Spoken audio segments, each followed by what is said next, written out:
L'ambassadeur des États-Unis, André Young, le chef d'état-major général des armées du Burkina Faso, le général Oumarou Sadou, lance le début de l'exercice de tir. Maintenant, les forces spéciales maliennes, les stars du jour, peuvent entamer leur exercice.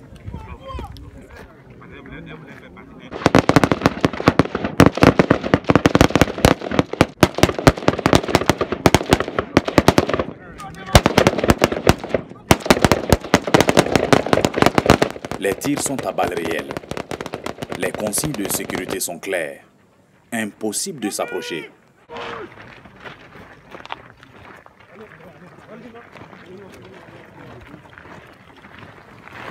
Réaction à une embuscade.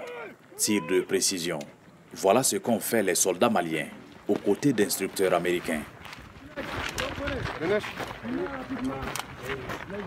C'est bon.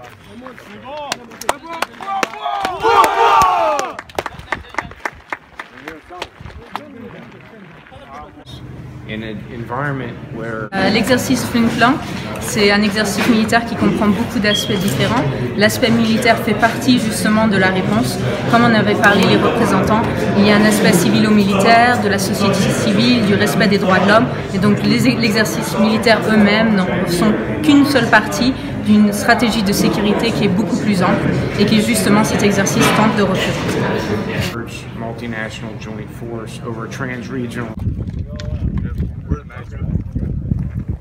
Du côté du Burkina Faso, cette initiative qu'est le Flintlock permet d'outiller les forces africaines dans la lutte contre le terrorisme. C'est une initiative américaine qui accompagne nos armées à faire face à la menace. En termes de formation, en termes d'entraînement, aussi en termes aussi de travail en multinational. Au-delà des activités purement militaires, Flintlock aussi est une occasion de réaliser quelques activités civilo-militaires au profit des populations. La menace est commune. Peut-être elle passera par le maillon le plus faible. Si on renforce ce maillon-là, je pense que nous allons vaincre ensemble. Cet exercice militaire Flintlock 2018, débuté à peine une semaine dans ce camp militaire de Ouagadougou, va se poursuivre encore une autre semaine. Cet exercice doit permettre aux armées africaines, le Burkina Faso, le Sénégal, le Mali, le Tchad, le Niger et bien d'autres pays à être aguerris et à faire face à la menace terroriste. Lamine Traoré, Ouagadougou, VOA Afrique.